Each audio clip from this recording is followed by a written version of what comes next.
Ok, Salmo 22, solamente para recordar lo que ya avanzamos. No podría detenerme demasiado porque entonces no avanzaría, hermanos. La semana pasada dijimos varias cosas. Primero hablamos de una asociación histórica. ¿No se acuerdan lo que dijimos? Que de alguna manera David se asocia con este salmo, pero en pequeñas fracciones muy pequeñas. El salmo no está describiendo en esta ocasión alguna experiencia, ¿no es cierto?, de David, para nada, no hay nada ahí. Que todo es algo profético, escatológico, mesiánico. Y me encanta la lectura que hicimos en Pedro, tanto en Hechos, en Pedro capítulo 1, como en Hechos, en la predicación de la primera predicación de Pedro, él hace mención de David y lo coloca como rey, como siervo, lo coloca como profeta, ¿no? El profeta David, y describe las características de Salmo capítulo 22. Entonces David como profeta ve un panorama profético, hermanos, ¿no? Presente y futuro. No está describiendo sus propios sufrimientos. Mencionamos que él no podía hablar de la cruz de Cristo porque la muerte de cruz no existía. ¿Eso quién lo implantó? ¿Y quién lo perfeccionó? El Imperio Romano. ¿Quién lo quitó? El Imperio Romano.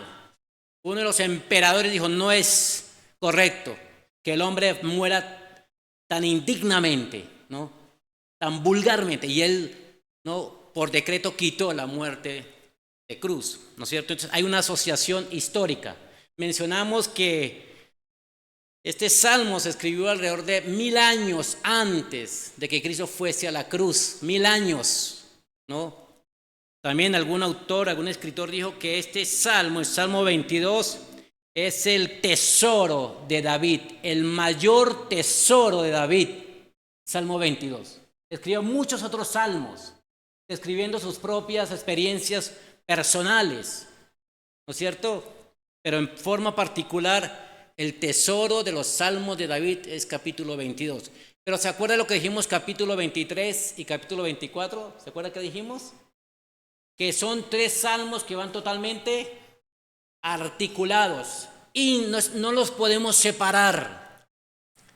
Muchas veces nosotros escuchamos predicaciones hermosas acerca del Salmo 23, pero el Salmo 23 tiene un contexto, es el Salmo 22, ¿no? Y el Salmo 23 proyecta el reino y el trono eterno de Dios. Salmo 24 que dijimos que lo vamos a ver, ¿verdad? Entonces hay una asociación histórica, hay una anticipación profética a través del rey David, y ya leímos en Hechos capítulo 2, leímos la semana pasada 25 al 31, y también en Primera de Pedro capítulo 1 versículo 11, donde Pedro habla de los profetas que profetizaron, ¿no? Y dijeron qué tiempos y de qué personas hablaba el Espíritu de Dios, haciendo mención a este salmo. Y por último dijimos que necesariamente encontramos en este salmo, hermanos, una aplicación personal. Y el mismo texto nos deja ver esa aplicación personal. Que si tú estás en Cristo, si eres nueva criatura en Cristo, entonces tienes que tener una vida completamente diferente, ¿no? Una vida total y que se centra en la adoración, la exaltación, una vida consagrada, porque lo dice el salmista. Ahora lo vamos a contemplar dentro de una aplicación personal. Entonces aquí no, en este salmo no es que estamos viendo un desarrollo cronológico de acontecimientos históricos, ¿no?, para la nación de Israel. No. Entendamos eso, es totalmente profético. Él está viendo hacia el presente y futuro eterno, ¿no es cierto?, en los planes eternos de Dios. No, ¿se acuerdan lo que dijimos? No lo voy a hacer, pero hicimos un paralelismo, manera de adelanto, entre Salmo 22, Salmo 23 y Salmo 24. Voy a decir dos cositas. Primero, Salmo 22 habla acerca de los sufrimientos de la cruz. Salmo 23 habla del cayado. Y Salmo 24 la corona, el rey, el trono. Otra, Salmo 22 habla de la provisión. Salmo 23 de la protección, del buen pastor, el único pastor. y Salmo 24, la perspectiva acerca del reino, entre otras cosas que hablamos. Entonces ahí, hermanos, el Salmo empieza con una gran declaración, un clamor. Versículo 1, ya lo leímos. Dios mío, ¿por qué me has desamparado? Una pregunta, hermanos.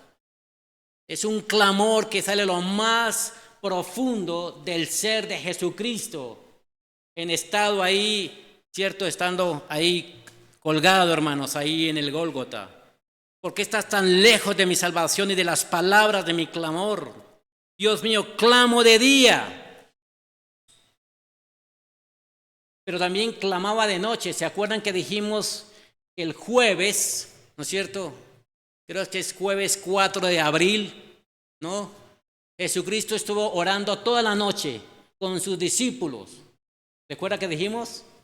Pidiéndole en 3 ocasiones consecutivas, pidiéndole a Dios que si es posible de mí, que pase este tiempo de juicio por Dios, ¿no? Y él dice, clamo de día y clamo de noche y no hay para mí reposo, dice ahí, ¿verdad? El versículo 2.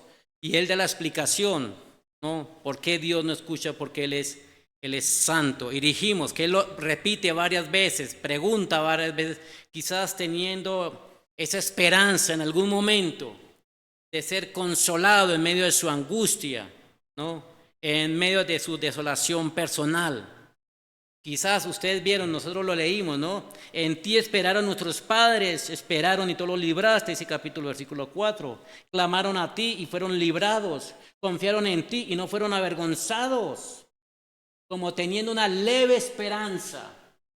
Así como Dios respondió a Abraham, a Jacob, ¿no es cierto? Ahí a los patriarcas, ¿no? Entonces Dios en algún momento también en su fidelidad me responde. Y el versículo 3, dijimos ahí que él mismo da la respuesta a su pregunta. ¿Por qué no respondes? ¿No? ¿Por qué guardas tanto silencio? Y el versículo 3 dice, porque tú eres santo. Y la santidad de Dios demandaba un juicio por el pecado. Dios no iba a detener toda su furia y toda la ira sobre el pecado de toda la humanidad. Por esa razón Dios decidió guardar silencio. Santo, santo, santo es el Señor. Y dijimos que esa santidad de Dios, que es uno de sus atributos, permea, ¿no? Los otros atributos. Eternamente santo, ¿no? Infinitamente santo. Y así podemos agregar la palabra santidad a cada uno de sus atributos. Entonces aquí vemos, hermanos, al Hijo infalible, perfecto, el que completó, el que hizo de forma perfecta la voluntad de Dios, del Padre, el que tuvo comunión íntima con Él. Siempre hubo comunión, en todo el tiempo hubo comunión íntima entre Dios y su Hijo, ¿no es cierto? Y ahí lo vemos en su ministerio terrenal. Pero Él tenía que ser abandonado por el Padre, hermanos. Ahora dijimos, hermanos, no lo voy a leer, acerca de Habacuc. Leímos capítulo 1, versículo 3, ¿no? Que Dios no tolera y no se puede acercar porque Él es santo. Y sobre Jesucristo iba a caer toda la maldad, toda la vida la pecaminosidad del hombre de todos los tiempos, ¿no? Y Él es la reacción. Pero también dijimos y mencionamos Levítico, ¿se acuerdan? De los 2 machos cabríos, que uno de ellos se colocaba las manos, una simbólica, cargarlos.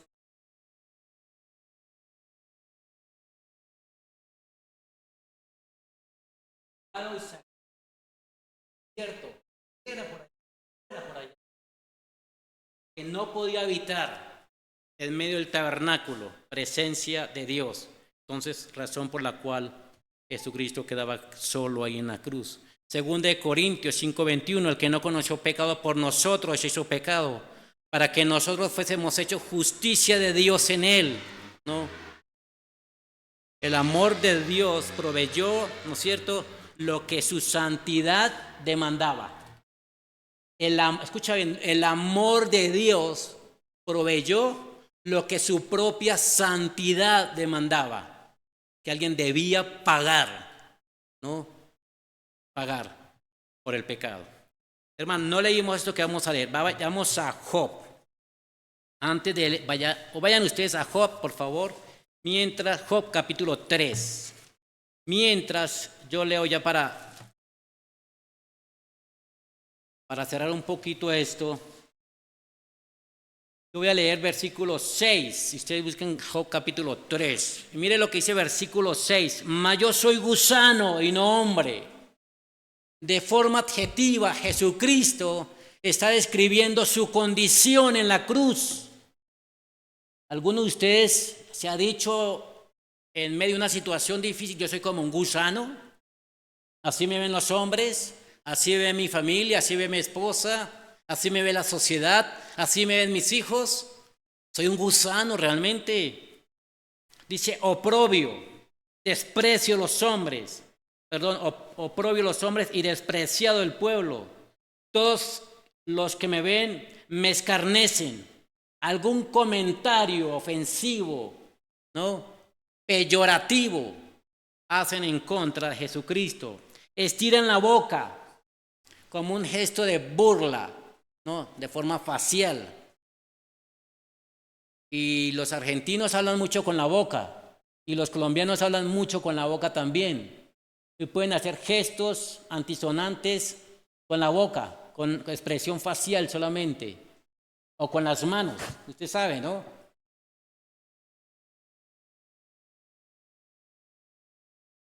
Y acá dice, estos hombres estiran la boca, menean la cabeza diciendo, con una actitud de burla, de menosprecio, se encomendó a Jehová, líbrele él, sálvele, pues que en él se complacía todo el tiempo. Siempre hablando del Padre y del Eterno, pues que Él salve ahora. Entonces, hermanos, veamos un poquito de la angustia, escucha bien, hermanos, de la angustia física, de la angustia emocional, de la angustia espiritual, que en un momento Job vivió. No podemos leer todo el capítulo 3, pero vean capítulo 3, ¿sí? Mire lo que Job en su condición, ese discurso de Job con sus amigos, usted sabe, ya lo estamos leyendo en la lectura devocional, ¿no? Empezó a maldecir. Él maldijo el día de su nacimiento. Y mire las expresiones. Dice, y exclamó Job, versículo 2, y dijo, perezca el día en que yo nací. Que el día sea borrado del calendario, por favor. Versículo 4. Perdón, vamos a versículo 3. Nací, y la noche en que se dijo varón, nació varón. Como si fuese una gran noticia. Él dice que perezca ese día. Versículo 4. Sea aquel día sombrío, gracias porque hay acento ahí, sombrío. Y no cuide de él Dios desde arriba, que Dios no cuide ese día. Versículo 6, miren lo que dice, aféenlo, tinieblas y sombra de muerte, reposo sobre él nublado, dice, sobre el día. Versículo 7, maldigan los que maldicen el día, los que se aprestan para despertar a Leviatán. Maldito el día en que nací, dice Job. Versículo 10, por cuanto no cerró las puertas, ¿por qué no cerró las puertas del vientre donde yo estaba? No, ni escondió de mí mis ojos de la miseria. Versículo 11, ¿por qué no morí yo en la matriz? O expiré al salir del vientre. ¿Por qué me recibieron las rodillas de la partera, seguramente que ayudaba allí? Y que los pechos, ¿no es cierto?, que la amamantaron. ¿Por qué? ¿Por qué estuvieron en ese momento? Y ahí podríamos decir el versículo 16, ¿por qué no fui escondido como abortivo? ¿Por qué no fue escondido como abortivo? Significa esto. ¿Por qué no nací antes de tiempo muerto? Antes de los 8, 9 meses. ¿Por qué no nací antes muerto? En condición abortiva, fuera de tiempo. Eso es lo que dice el versículo 16. Versículo 21. Y los hombres que esperan la muerte y no la hallan, ¿no? ¿Por qué? Y ahí podríamos mencionar. Ahora vayamos un poquito a Jeremías, vayamos todos a Jeremías. Mire lo que está expresando Job en su condición. Pues peor es la condición en la cual estaba el Señor Jesucristo allí en el Gólgota, clavado y suspendido entre el cielo y la tierra, con toda una atmósfera que ya mencionamos la semana pasada, de tinieblas, de oscuridad, de confusión, ¿no? El cielo, la tierra y los habitantes del infierno estaban todos de forma a la expectativa. ¿Qué va a suceder? Satanás mismo estaba ahí, hermanos. Él estaba al lado de la cruz, por supuesto. Los ángeles del cielo no sabían la dimensión del amor de Dios. Los ángeles del cielo no sabían el significado de la gracia y misericordia. Eso lo sabemos nosotros. La gracia está aplicada al creyente, hermanos, y la misericordia era desconocida. Los ángeles no conocen, no hubo momento para aplicar la gracia y la misericordia, hasta cuando el hombre pecó. Jeremías, capítulo 20. Miren la experiencia de este Jeremías. Jeremías 20, 14 al 18, rápidamente. Lo voy a leer, hermanos.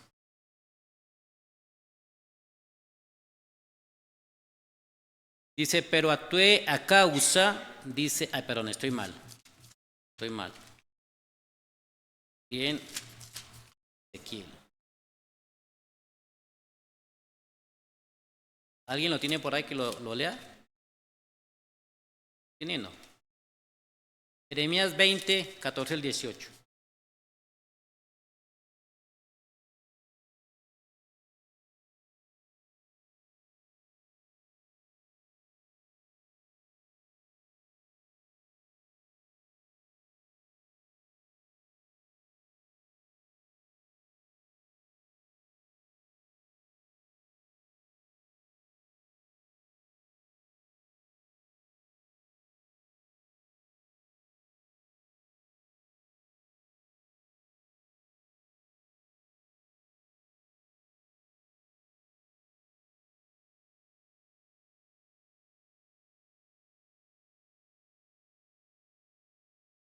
Esa es la experiencia, hermanos, del profeta, ¿no es cierto? Cuando supo que tenía que ir a predicar acerca del juicio de Dios. Dijo, wow, ¿no? Y entró en pánico, hermanos. Y mire lo que él deseaba. Maldito el día que nací. Porque el vientre de mi madre no fue el sepulcro, ¿no? Entonces, imaginemos, hermanos, por algún momento el dolor, la desesperación, ¿no? La agonía de Jesucristo allí en la cruz.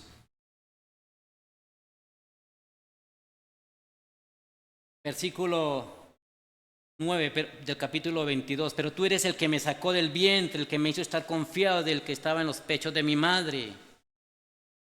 Y entonces ahí usa ese pronombre posesivo, tú y mí. Tú, a lo largo de todo el capítulo, yo lo subrayé, hermanos, me llamó la atención. Tú y mí, tú y mí. Hasta que cambia ese pronombre y entonces se interviene otro pronombre y es el Espíritu Santo el que habla. Interesante, ahora lo vamos a ver. Pero tú eres, versículo, tú eres el que me sacó del vientre.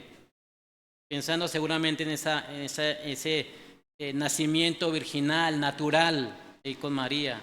El que me hizo estar confiado del que está en los pechos de mi madre. Sobre ti fue echado antes de nacer, del vientre de mi madre. Tú eres mi Dios. No te alejes de mí porque la angustia está cerca, porque no hay quien ayude. Y entonces, hermanos, empieza a describir ahí, ¿no es cierto?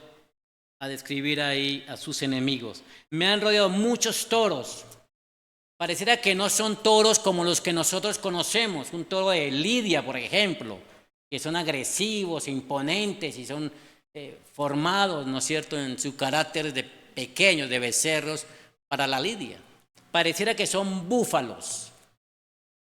Y estos búfalos estaban en un lugar en Basán, ¿no es cierto?, en un lugar en el Valle del Jordán, hermanos. Y Amós, ¿no es cierto?, Amós habla de ellos también, Amós capítulo 1, habla de los toros de Basán, ¿no? Y dice, estos toros, plural, ¿no? Dice, de Basán me han cercado, versículo 13, abrieron sobre mí su boca. Y después dice, como león rapaz y rugiente, está describiendo, ¿no es cierto?, la naturaleza de los judíos, de los escribas, de los sacerdotes, de Anás, de Caifás, de los líderes religiosos de la nación de Israel. Vienen como toros. Si un toro te pegara un golpe, hermano, ¿no es cierto? Y te metes al ruedo, que hemos dicho varias veces que la atracción del toreo no está centrada en el toro, en ver morir el toro. No, hermanos. Nacho me enseñó eso. No. Lo atractivo, ¿no es cierto?, de la faena es que la gente está a la expectativa. ¿En qué momento? El toro cornea, ¿no es cierto?, o hiere el torero. Eso es lo que espera, no la muerte del toro.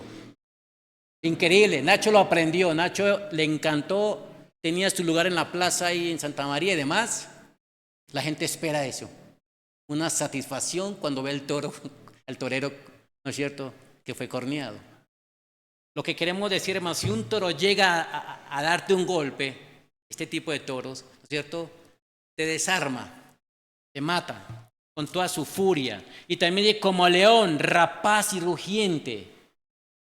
Hermano Andrés, si un león rugiente te hace así en tu rostro, ni una cirugía plástica le arregla su rostro, hermano.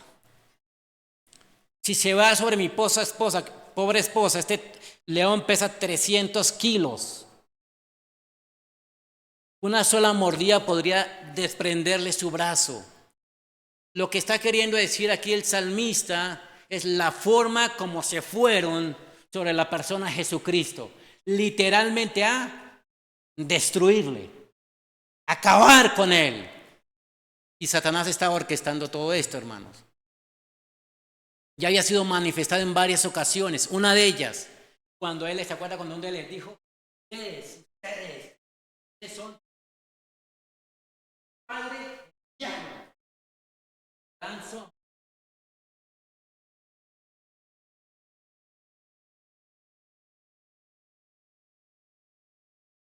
Jesucristo, vosotros sois padre 8. De vuestro padre queréis hacer. Y eres un mentiroso. Aquí sí es matemático.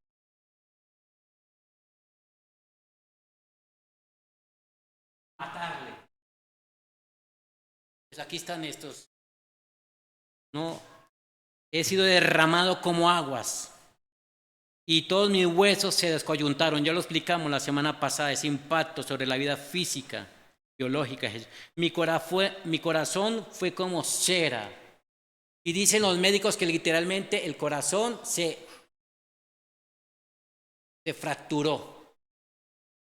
La única que tiene derecho, dice la hermana Leti, me pidió permiso. Así que ninguno se levanta, por favor. Ella dijo, tengo que irme y bueno, etc.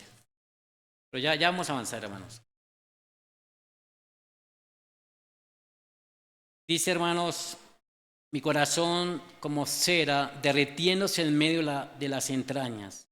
Como un tiesto se secó mi vigor. Literalmente él quedó deshidratado. Dice el texto que su lengua quedó pegada al paladar superior ahí. Imagínense, hermano. Su garganta seca, sin casi poder respirar. Ahí estaba suspendido entre el cielo y la tierra. Horaron mis manos y mis pies, literalmente me clavaron. Y no, los clavos al parecer no fueron acá, hermanos. Normalmente vemos. Para que no se empiecen.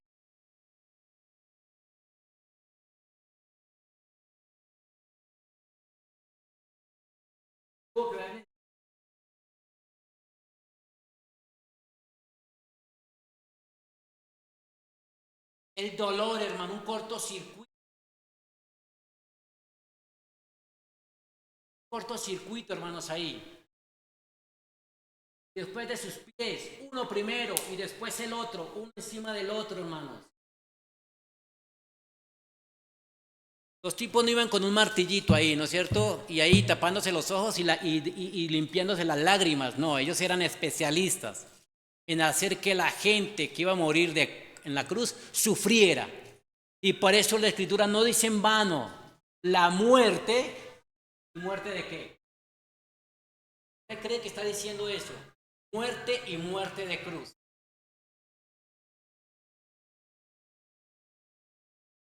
Contar puedo todos mis huesos. Me llama la atención porque mi hija me decía, como estaba enfermo ahí en enero, ese tiempo terrible de salud, y él me decía, oye papá, me enfermé en enero y en marzo, abril, me decía, oye, te quedaste sin piernas, sin brazos, sin, ya saben, ¿no es cierto? Dice, estás perdiendo masa muscular, ¿no? Pues esa es la idea aquí, hermanos. Contar puedo todos mis huesos. No solamente se deshidrató, sino un tiempo muy corto perdió masa muscular. Por eso se pueden contar sus huesos. En un par de horas, hermanos.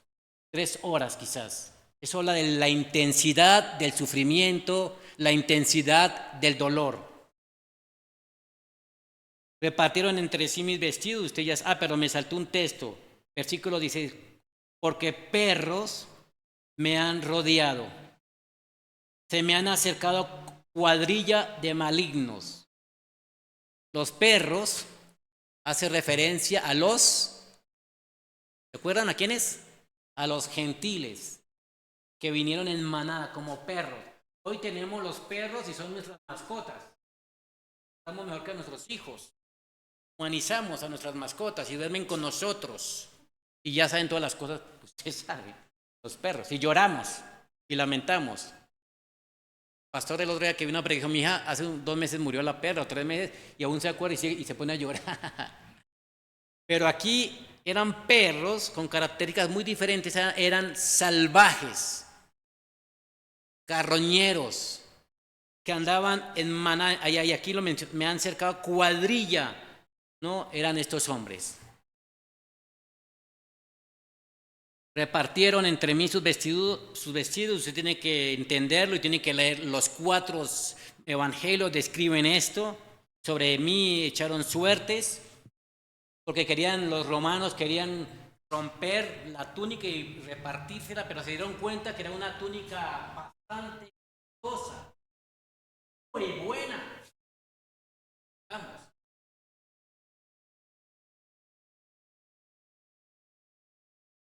Esa es la primera parte, hermanos, ¿no? Voy a saltarme cosas, solamente voy a leer, yo soy gusano y no hombre, oprobio los hombres, despreciado del pueblo, todos los que me ven me escarnecen, me estiran la boca, se mofan, se ríen, se burlan de forma constante, de forma intencional.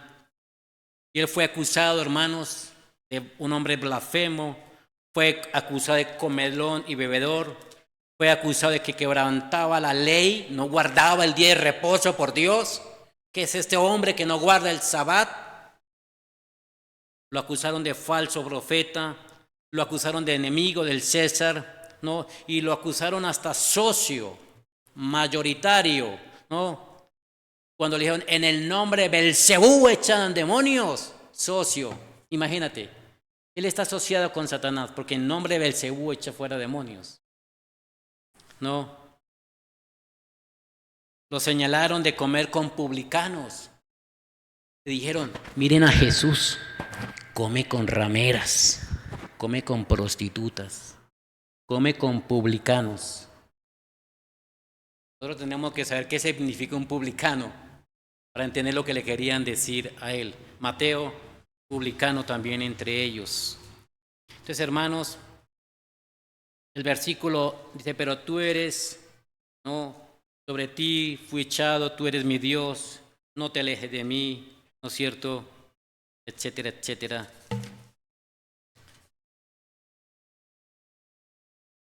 Y para terminar esta pequeña parte y tomar unos minutitos para la segunda, he sido derramado como aguas, todos mis huesos se descoyuntaron, mi corazón. Un médico tendría que explicarnos esto. ¿Qué significa, hermanos? Mi hija podría mencionarnos un poquito, porque ven toda esta parte mecánica del cuerpo, lo que fue su carrera. Mi corazón como cera, derritiéndose en medio de mis entrañas, adentro. Como tiesto se secó mi vigor, como un tiesto. Mi lengua se pegó a mi paladar. Estoy puesto en el polvo de la muerte.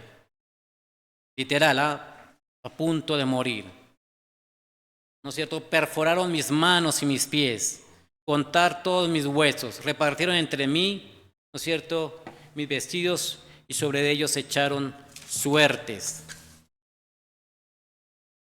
Avancemos a la segunda parte, hermanos. Para terminar. Se me perdió las hojitas.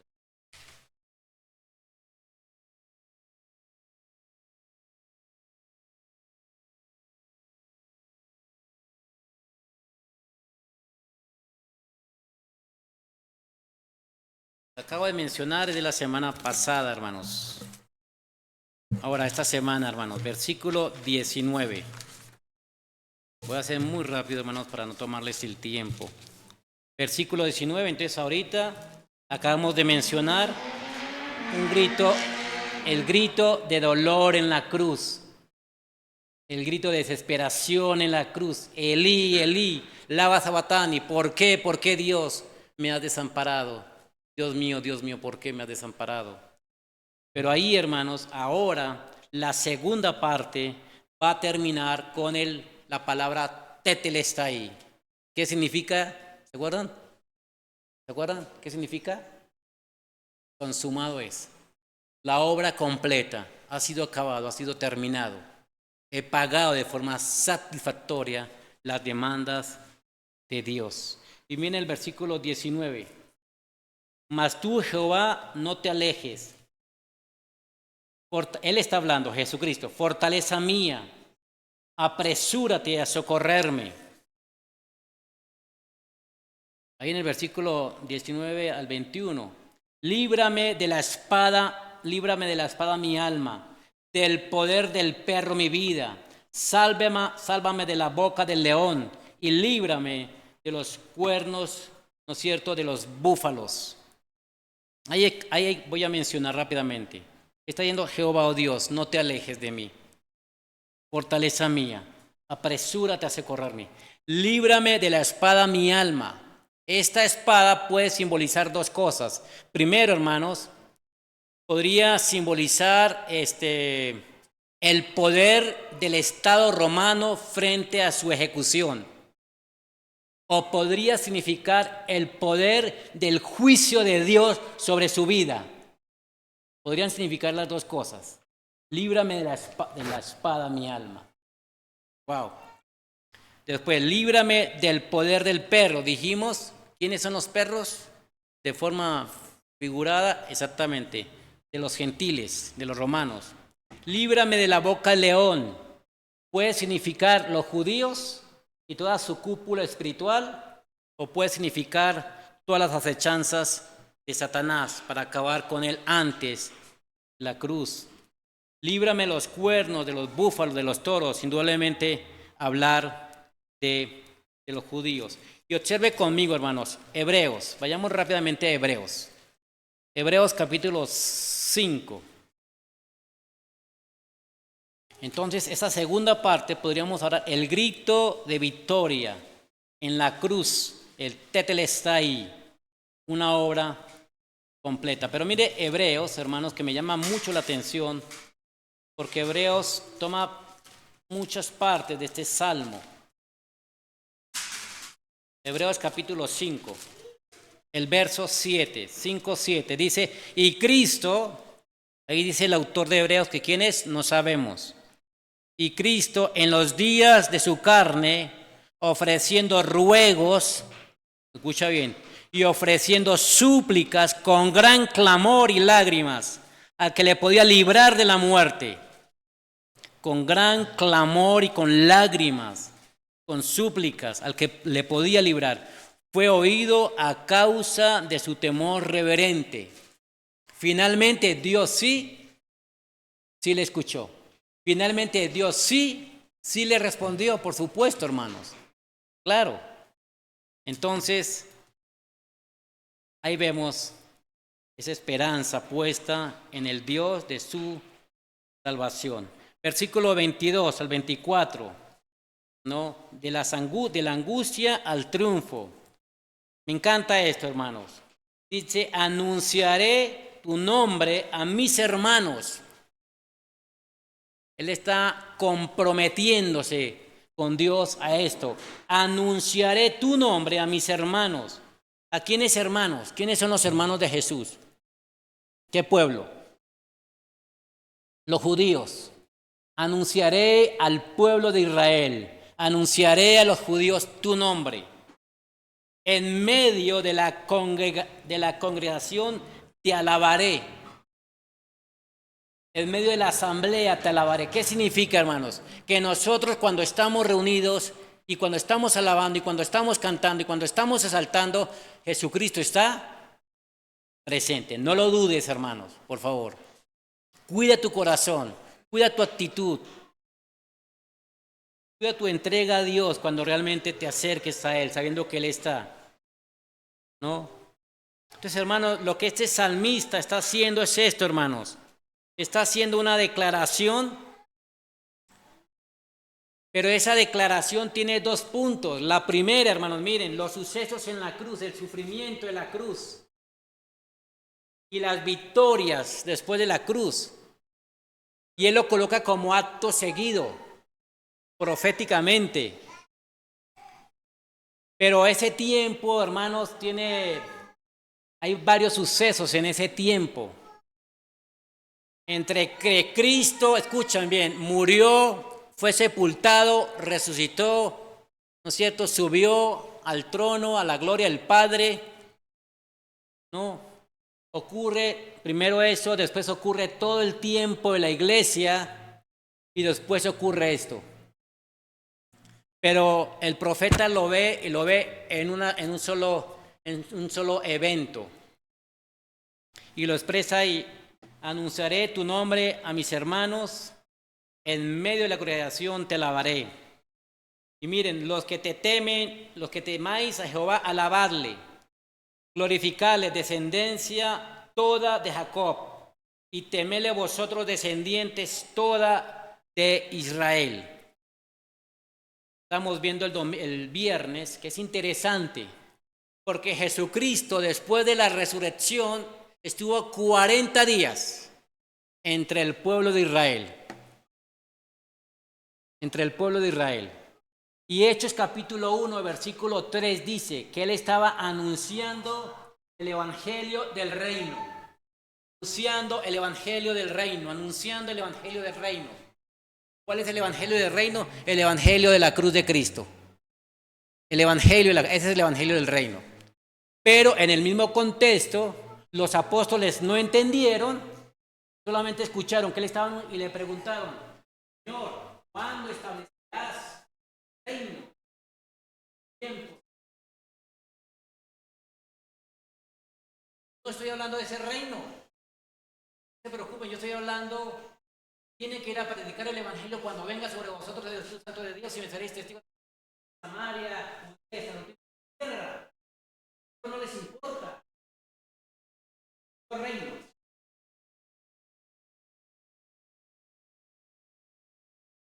Anunciando el reino. Hay otro reino. Y yo no quiero. El reino déjelo para eso. Lo que viene. Vaya. Venga sobre vosotros. Y aquí el texto está hablando, hermanos, del reino. Del reino que está por venir. Y el reino que está por venir va a suceder después de la gran tribulación. El reino milenial. Donde Dios trabajará con Israel y Jesucristo reinará con su iglesia. Entonces aquí, hermanos, dice, en medio de la congregación de mis hermanos, anunciaré. Y Él lo cumplió. Él fue la primera persona que predicó el Evangelio por 40 días. Y después se encomendó a sus apóstoles que lo hicieran. Y nosotros somos fruto de ese ministerio apostólico, hermanos. Entonces, hay 3 características ahí. Los que teméis a Jehová, por favor, alábele. Si usted es un hombre temeroso, una mujer temeroso de Dios, entonces usted tiene que alabar a Dios.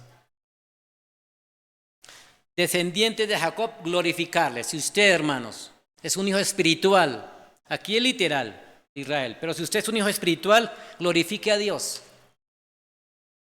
Y si usted es un descendiente de todo Israel, témale. Entonces, alabarle, glorificarle y temerle es una responsabilidad de cada creyente. De cada creyente, en todo tiempo. No es cuando estamos los domingos acá. Pero gran parte de los creyentes no tienen ni idea, hermano, de su responsabilidad delante de Dios. Y menos el mundo. Porque para Jesucristo, para el mundo, Jesucristo sigue siendo el niño que está.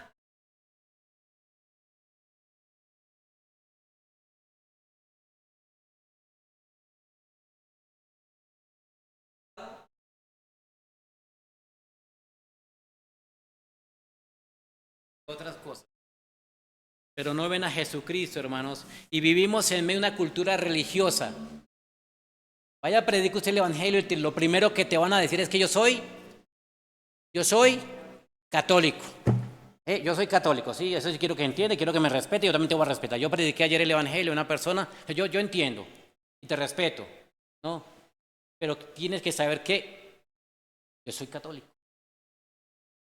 Y el concepto que tiene de Cristo en ese mundo religioso, el catolicismo, es antibíblico. Son anticristos, poniéndose realmente al plan de Dios. Posiblemente podríamos tener esa misma actitud.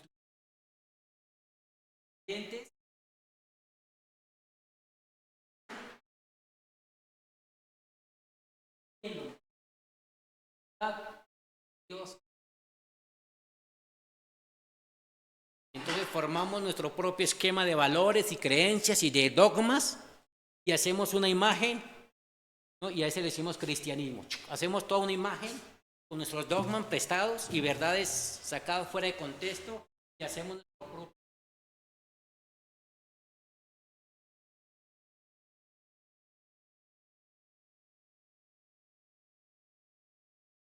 Encima de eso, Dios conoce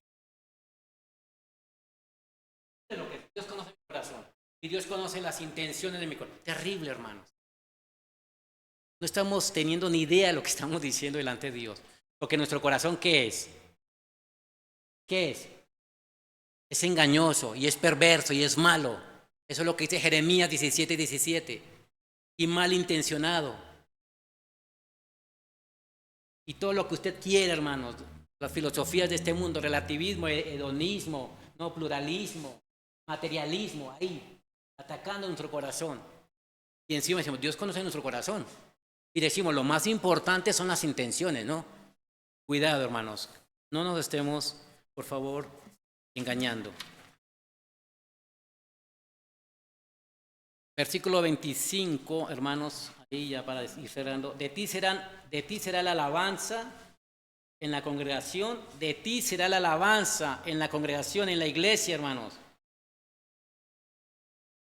Y dice, mis votos pagaré delante de los que le temen, y tendríamos que ir a leer Salmo 63, los votos que hizo, no lo vamos a leer por el tiempo, pero lo puedan leer, Salmo 63, versículo 13, 14 y versículo 20, pudieran leerlo ahí en casa. Comerán los humildes y serán saciados, alabarán a Jehová los que le buscan, vivirá vuestro corazón para siempre. Y hermanos, eso va a ocurrir solamente, exclusivamente en el periodo cuando Jesucristo esté presente y reinando. Y ahora mira las palabras, un cambio gramatical, hermanos, aquí. Ahora va a hablar el Espíritu Santo de Dios. A partir del versículo 26, hermanos, 27. Palabras del Espíritu Santo de Dios. Se acordarán y se volverán a Jehová todos los confines de la tierra. Pregunto, voy a leerlo y tú me dices si está pasando esto. Se acordarán y se volverán a Jehová todos los confines de la tierra. Todos los hombres y las mujeres de todos los lugares ahora están buscando a Dios. ¿Están buscando a Dios? Pregunta. No. Y todas las familias de las naciones adorarán delante de ti, dice el Espíritu Santo de Dios. Las naciones y las familias están adorando en este momento a Dios. No. Tercero, versículo 28. Porque de Jehová es el reino, escucha bien, y él regirá las naciones. Dios es soberano, Dios es el rey, Dios es el creador, pero él no está gobernando. Sencillamente porque el hombre no le deja gobernar. No está gobernando, hermanos. No, Dios es soberano. Dios tiene un plan, un propósito. Y Dios lo nutre, ¿no es cierto? Y lo sostiene. Como las guerras, los terremotos, las hambrunas, la pobreza y la anarquía y la tiranía y todo. Eso no significa que Dios esté gobernando. Pero acá dice, llegará un momento en que Dios gobernará todas las naciones y a todas las familias delante de él, y todas las familias le adorarán. Versículo 28. Porque de Jehová es el reino, y él regirá las naciones. Comerán y adorarán todos los poderosos de la tierra. Comerán y adorarán. ¿Quiénes los poderosos? Eso no existe hoy. No me diga, hermano, que el presidente electo de Estados Unidos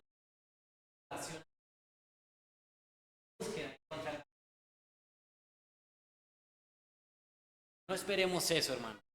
Pero aquí la Biblia sí lo está afirmando, que estos poderosos, ¿no es cierto? Los poderosos de la tierra se postrarán delante de él y todos, ¿no es cierto? Ahí tendrán una actitud de adoración. Versículo 30. La posteridad, los que vienen le servirán. Esto será contado de Jehová hasta la postera generación. Me llama la atención esto y voy cerrando con esto para terminar. Mire, hermanos, nosotros estamos en este lugar porque hubo alguien en algún momento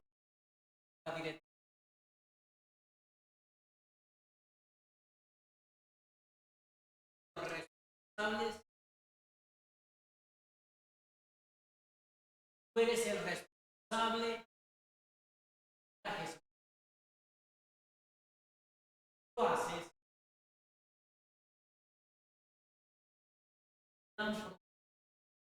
será un momento ellos se quedarán sin sin el camino marcado. Lo dice aquí el texto, hermanos. La posteridad, los que han de venir, le servirá. Esto será contado de Jehová hasta las postreras, hasta la postrera generación. Vendrán y anunciarán su justicia a un pueblo no nacido aún. Usted y yo no habíamos nacido aún, pero gracias a una generación que predicó el Evangelio, nosotros le conocimos. Hay un pueblo que tus nietos no han nacido aún, Fran, no han nacido. ¿Sí? Los nietos de Carlos no han nacido aún. Y la Biblia dice, a un pueblo no nacido anunciará lo que él hizo esto. ¿Qué le hizo esto? ¿Qué es esto? Cuando dice que él hizo esto. Tenemos que anunciar que Jesucristo hizo esto. ¿Cuál fue el clamor de la cruz? ¿Se acuerdan? Que yo mencioné. ¿Qué palabra?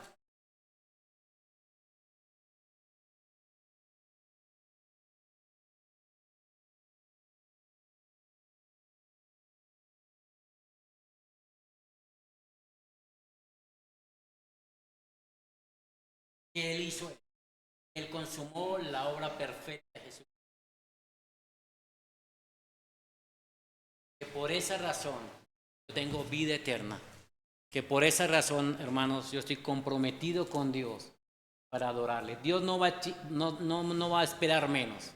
una vida consagrada, ¿no? Dedicada. Pero nosotros estamos a kilómetros de distancia de lo que Dios espera de nosotros, de verdad.